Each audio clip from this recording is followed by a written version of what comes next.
So, U.S. Secretary of State Marco Rubio said Jamaica feels like home because Marco Rubio grew up in Florida, where there's a massive Jamaican population in Florida.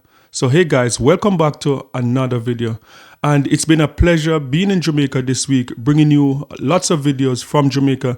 The videos have been much shorter because on the road, but I guarantee you, as soon as I get back into the studio, I'll be doing a lot of content coming out of Jamaica, showing you what is going on in Jamaica. So I would have to say this is one of the highlights of the trip in Jamaica, being there when Marco Rubio arrived in Jamaica yesterday. And, you know, I was on my Marco watch, but unfortunately, I didn't get to see him. But however, today I want to react to the press conference that Marco Rubio and Prime Minister Andrew Holness held last evening. And I have to say, so far, it seemed like a civil conference. It seemed, I don't know what went on in the meeting, if there was any like rough exchange in the meeting, but from what I'm seeing from the press conference, it seemed like a mutually beneficial meet between the Prime Minister of Jamaica, the Foreign Affairs Minister, Security Minister, and Secretary Marco Rubio. So I'm going to be breaking down some of the highlights, what I believe that is the highlights from this meeting with Marco Rubio in Jamaica. So we're going to watch a few of the clips. First, I'm going to show the Prime Minister of Jamaica respond to the meeting that they had in the press conference, and then I'll break down a bit of the highlights right after this. It is my great pleasure to welcome United States Secretary of State, the Honorable Marco Rubio, to Jamaica. Now, I have known Secretary of State Rubio for some time, and I've always been very impressed by his deep knowledge of the region. Jamaica is deeply honored that you have chosen to visit us first on your official visit to the English-speaking Caribbean. This visit so early in your term confirms the strength of historic friendship and strategic partnership between Jamaica and the United States, one built on shared values, democratic ideals, and people-to-people ties. Our nations have long been united by a common commitment to freedom, prosperity, and security, and your visit today reaffirms this bond. Today, we engaged in productive and constructive discussions focused on strengthening this partnership and expanding opportunities for collaboration. During our meeting, we addressed several critical areas of cooperation. Security, one major area. We reaffirmed our commitment to enhancing cooperation in combating transnational crime, ensuring the collective safety of our citizens, and mutually secured borders. We discussed a global war on gangs, and there is already significant policy alignment with both countries in this regard. The United States has been instrumental in supporting Jamaica's efforts to bolster its marine domain awareness and intelligence surveillance capabilities, which are crucial in our fight against organized criminal networks. We discussed expanded and repurposing development assistance towards our shared goals, including security. This will exponentially expand our cooperation in fighting lottery scammers, transnational organized crimes, trafficking in guns, and building safer communities. We are committed in ensuring our partnership delivers results in driving down criminality and trafficking in this hemisphere. On Haiti, we look forward to continued partnership with the United States as we seek to work with the Haitian leadership and stakeholders to address the ongoing crises in Haiti. The extraordinary humanitarian, civil, and national security challenges in Haiti pose an acute threat to Haitians, to regional stability, and indeed to its close neighbors, including Jamaica. We agreed that we must do everything we can to stabilize the security situation in Haiti so that they are better able to build capacity and address their political and humanitarian challenges.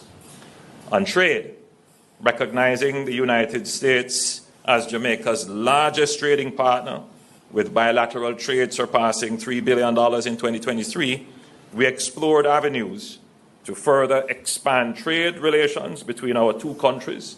The renewal of the Caribbean Basin Economic Recovery Act was raised as a matter of critical importance to trade for ourselves and for all CARICOM member states. We also explored means to attract increased U.S. investment into Jamaica's emerging sectors. With our stable macroeconomic framework and positive growth trajectory, Jamaica is open for enhanced U.S. investment across multiple sectors, including energy and nearshoring. In terms of logistics, the discussion touched on working with U.S. companies to leverage Jamaica's location as a premier transshipment hub in the Americas, and this will further bolster Jamaica's work as a major logistics hub for global trade.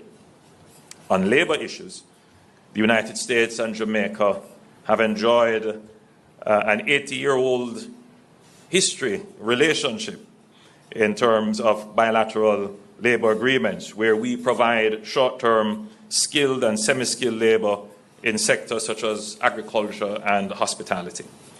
We discuss ways to expand and enhance these agreements, including skills development partnerships to upskill and reskill Jamaican workers.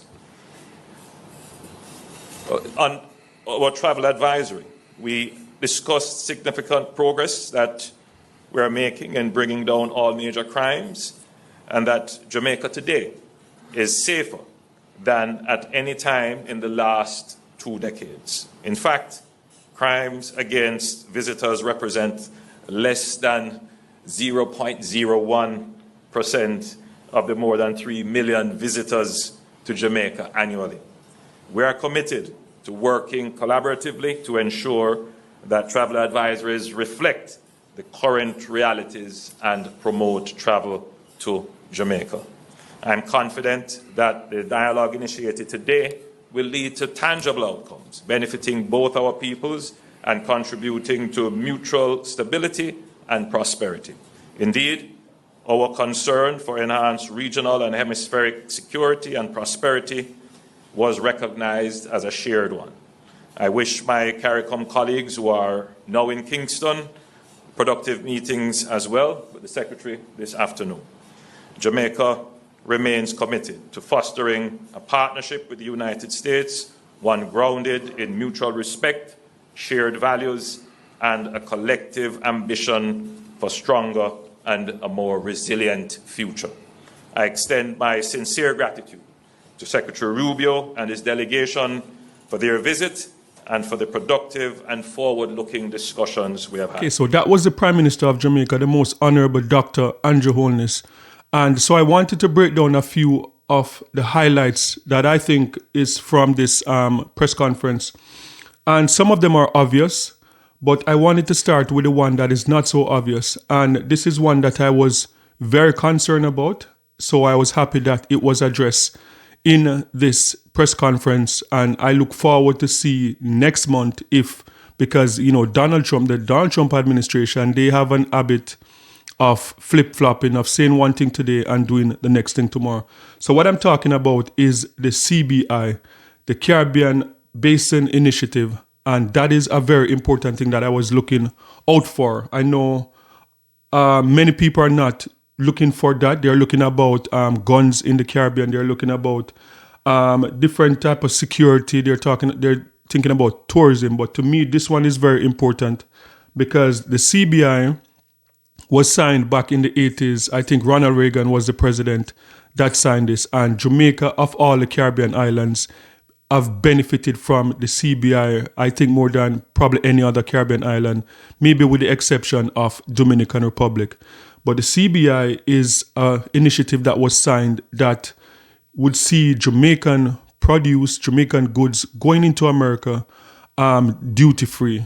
So that is a big deal. So Jamaicans living in the United States of America, living in Florida, living in New York, wherever you see these vibrant Jamaican community and you see like the Caribbean supermarkets and small businesses benefit a great deal from the CBI, the Caribbean Basin Initiative. And this is a big one because with this whole trade war that is going on with Donald Trump, if this became a part of it where the Caribbean would not have the privilege of getting produce into America duty-free, then that would be like a big punch to the gut for the Caribbean community in Florida, in New York, that benefited greatly from this. So this was good to see that from what they're saying in this press conference, that this is going to be renewed.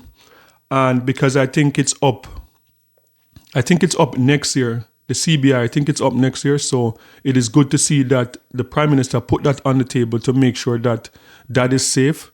So that was one of the highlights for me. Also, one of the things with the travel advisory, another important part, the Prime Minister made an important point about Americans that experience crime or violence in Jamaica is less than 0.01%.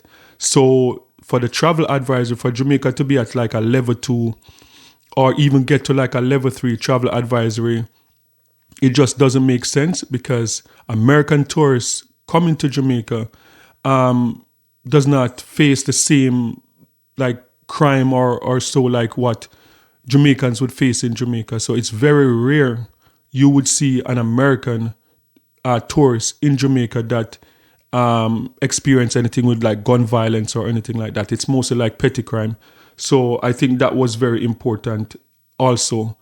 And so, yeah, that was two of the highlights from what the Prime Minister had to say. So what I'm going to do now, I'm going to take a look at Marco Rubio's portion of the press conference, and then I'm going to break down a few of the highlights right after this. Here at Carib 21, I'm on a mission to showcase the vibrant culture and the breathtaking beauty of the Caribbean while showcasing our culture and what is trending. If you want to support me on this mission, please subscribe. And if you also want to support, you can hit the comment section and buy me a cup of coffee. In order to buy me a cup of coffee, you can follow these instructions. Just click more. You will see the link to buy me a cup of coffee. Click the link. You can purchase 1 or 2 cups of coffee, and you'll be helping me to fulfill this mission. Thank you. Mr. Prime Minister, first of all, thank you for the very warm welcome.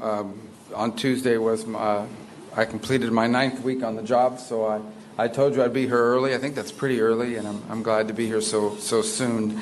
Thank you to the Foreign Minister as well for welcoming me and all the work we do together, and to the people of Jamaica. The ties, I would say, between the United States and Jamaica don't need to be explained. They're incredibly strong. And in particular, my home state of Florida, we were commenting close, 800,000 to 1 million Jamaican expatriates who call the United States home. And I asked, was that just in Florida? Because it's a very vibrant community that's contributed so much to the place that I've called home for so long. And so we have a shared history that's tied together by people. I also would say that some substantial percentage of Americans have traveled here at some point in their lives. And that also binds countries together. Nothing binds countries and cultures more closely together than people. And we certainly have that in common. And we want to continue to make sure that we build on that. We did touch on a couple of topics. The first is trade. The world has been closely followed. The President is in the midst of realigning American global trade policy, primarily to reset global trade in a way that's fair to the U.S. after 20 or 30 years of what we believe is unfairness, not when it comes to Jamaica, but broader. And from that will come real opportunities to create new alignments and new trade arrangements and new trade opportunities. And I believe Jamaica is one of those places that together we both stand to benefit. In particular, we discussed supply chains. And we ask ourselves, why, if so many of these products are destined for the North American market, why are so many of the productive capacities located halfway around the world? And there's a lot of different reasons why that's happened. But it makes all the sense in the world to see more productive capacity, more manufacturing, more industry relocated into our hemisphere, We certainly have the labor and the population and the desire to do so in our hemisphere. It's closer to the end markets. And so we want to pursue opportunities to make that possible. And clearly, I think Jamaica is one of those places that could benefit. And the Prime Minister has that vision for the country and the creation of not just jobs, but jobs that pay even better than the jobs that maybe some could find now. So it's an opportunity I think would be mutually beneficial. And we're going to actively seek and look for ways to make that possible. I also think there's extraordinary opportunities for investment. And we talked about it, whether it's particularly in energy. The United States is going to be producing a lot of liquefied natural gas, which is a very clean fuel that we have in abundance and that we seek to export. And it's also critical, by the way. You cannot have manufacturing without reliable and affordable energy. And so it's one of those things that I think potentially we could continue to partner along with other things, whether it's mining opportunities off the seabed. In essence, to utilize all of the resources of the country in a responsible way that protects your environment, that protects your natural beauty, but at the same time is generating income and opportunity of employment for the people. Ultimately, governments have two prime responsibilities: the safety and the prosperity of their people. And your Prime Minister and his government is very focused on those two priorities. We did talk about tourism because obviously it's a significant part of your economy, and we pledged we were going to go back and reevaluate the travel advisories as they currently stand to ensure that they do reflect the reality of the new numbers and what the numbers show, because you've made very impressive progress in your general numbers overall when it comes to the murder rate and so forth. But in particular, with those travel advisories are designed to American travelers. And I think we need to analyze that and just ensure that the status we're currently in accurately reflects the status quo and takes into account the progress you've already made this year and made last year, year over year, which I think is one of the highest numbers in terms of reductions that we've seen of any country in the region. We have to talk about security, and I think that the Prime Minister has phrased it in a way that I think is very beneficial, and that is, he used the term global war on gangs. Maybe we'll find some other phraseology in the United States to describe it, but we're talking about the same problem. It's amazing if you look across the region and really many parts of the world, how many of the threats we face in the world now that once came from a ideological terrorist organization or from a nation state are now coming from non-governmental criminal organizations who in some cases are more powerful than the governments in some of these countries. And we've confronted this issue. It's a challenge in Mexico. It's a challenge on the border between Venezuela and Colombia. It is the challenge in Haiti. And it's been a challenge here. And it's a multifaceted challenge. They are transnational for a number of reasons. One, as an example, is, and we've acknowledged this, in our conversations that lead back to my time in the United States Senate, how many of the guns and the weapons that are being used by gangs to commit acts of violence here in Jamaica are purchased in the United States and then shipped here. And we want to commit to doing more to stopping that flow at the same time as we do more to commit to increasing your capacity. That's the other thing I underline. What we're talking about here when we talk about American assistance is America helping Jamaica build its own capacity, its own ability to confront these challenges and solve these problems. Because security is a baseline for everything. And to that end, we have some good things to announce today here. We've the Jolt Fusion Center that is starting up again, and that's been even further strengthened. That's going to help address lottery scamming. We can announce this synthetics detection equipment for Jamaica's forensic labs. Another counter-gang recruitment program that we seek to launch as a result of our visit here today, and announce something that I think is really important, and that is software, intelligence software for the law enforcement here in Jamaica to combat gangs, things like night vision goggles as well, technology, and we look to do more. And on that end, let me touch on a topic that we talked about just a little bit. Well, I'll touch on one other topic, then I'll get to this final one. You mentioned upskilling and helping. How can we?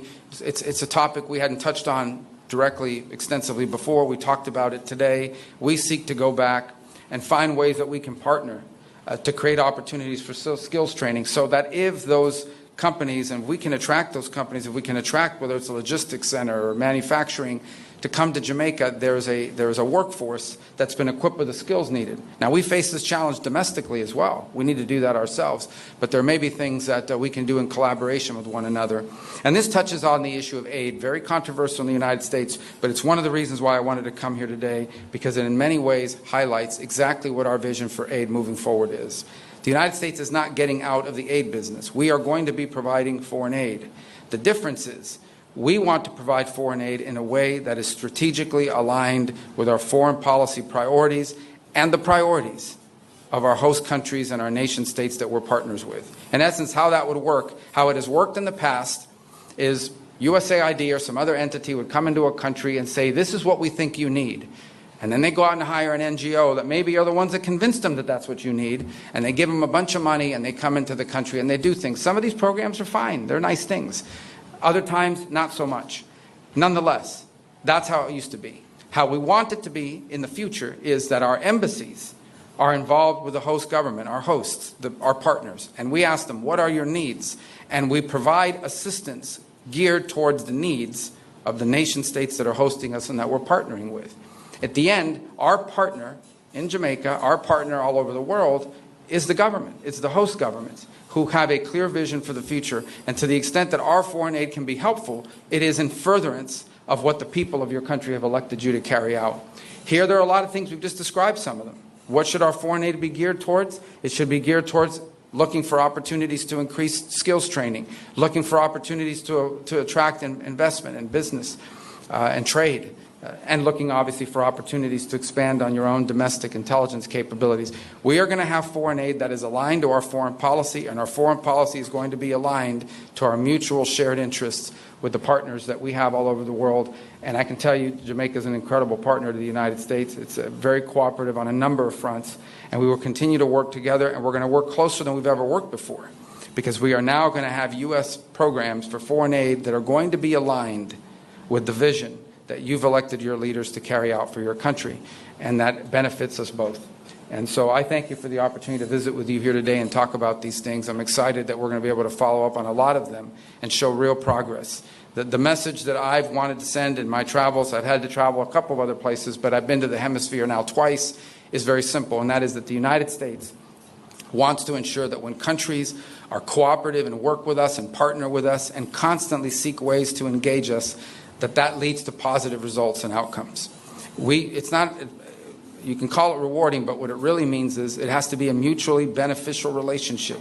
And we want countries in the world, and we want countries in the region to identify being close to the United States as something that is beneficial and helpful to develop, helpful to grow, and frankly helpful so that one day many countries can serve, and I think Jamaica is already doing this, as a model of what other countries would seek to emulate, whether it's on security, on trade, on investment, on skills acquisition and improvement. These are the things that we want America's relationship with our partners to look like. And I can think of no better friend in the Caribbean and frankly in the Western Hemisphere than Jamaica and your government, Mr. Prime Minister. And so we thank you for this chance to visit with you so early. And as I joked a couple times, but I'll say it again, I think I told it to the cameras already, I wanted to come here early so when I come for the second and third time, they don't accuse me of only wanting to go to Jamaica. And it in many ways really truly feels like home, and where I am in South Florida, and I thank you for your hospitality and this opportunity. Okay, so that was Secretary of State Marco Rubio. So let's talk about Marco Rubio now. So I believe that Marco Rubio did a good job in his presentation, apart from looking a bit nervous. Marco Rubio looked very nervous and very stiff in that presentation. But I think the tone was, he strike a good tone. Didn't seem like, he came to Jamaica with an aggressive agenda. And it seemed reasonable. But as I said, Donald Trump, the Trump administration, they're known for saying one thing and doing something else. So let's see how this play out. And the highlight in Marco Rubio's presentation for me, I think the main one was manufacturing. When Marco Rubio stated that a lot of the things that we need in North America is made on the other side of the world, that was a valid point. And the thing is, the reality is that back in the 60s, the 70s, people would remember, like people that are old enough would remember that manufacturing, especially coming out of the United States of America, Jamaica had a massive share of manufacturing. People who are old enough would remember Free Zone, the Free Zone where the Jamaica Wharf is right now. Free Zone, I think that was developed by the Prime Minister at the time, Edward Seaga, that hundreds, probably over 100,000 Jamaicans would work in the Free Zone, where we would, they would make like Levi jeans, they would make a lot of different clothing for America. Those jobs were shipped away to China back in the 80s, I think.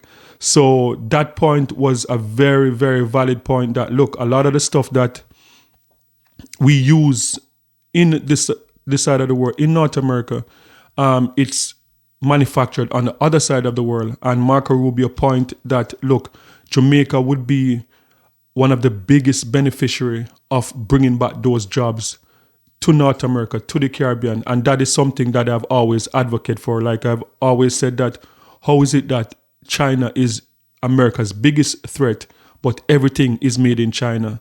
And as a child growing up, I remember we used to have the glass factory, we used to have the plastic factory in Jamaica. Everything that now that you see made in China, when you go to the dollar store in Canada, in America, and you see a lot of those produce, those were made in the Caribbean.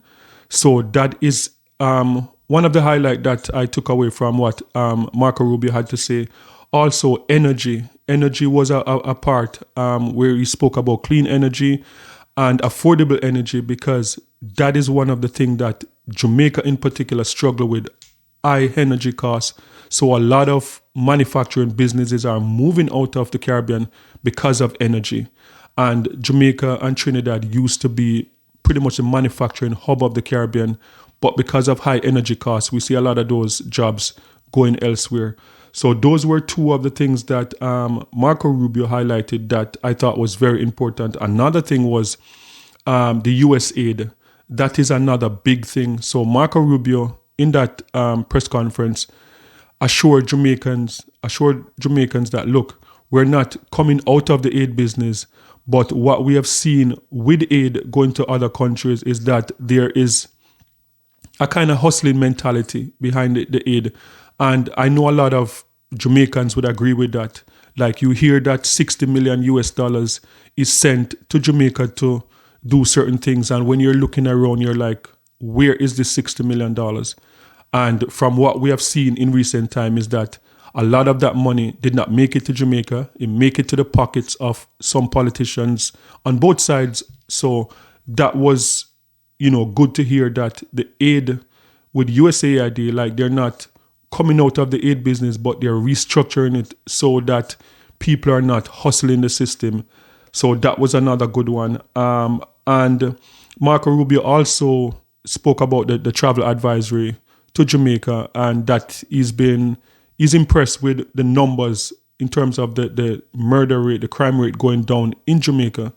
And that is something that his administration is going to go back home and look into. How do they make sure the travel advisory reflect what is really going on in Jamaica, and not just put up a blanket travel advisory every year to turn off Americans from traveling to Jamaica.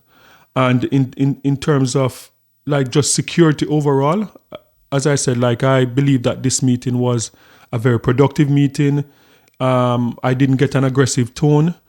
I know the elephant in the room was the Cuban medical program that was not brought up. So I guess we'll be talking about that in further, videos. But based on what I've heard so far, I am satisfied with the press conference that was held with the Prime Minister of Jamaica and Secretary of State Marco Rubio. So guys, sound off in the comment section and let me know what are your thoughts about this press conference, about the meeting between Marco Rubio and the Jamaican officials. Did you think it was a productive meeting? Are you happy with what was presented in the press conference? So sound off in the comment section and let me know your thoughts on this. And don't forget to like, share, and subscribe for more amazing content. And remember, peace. I'm out.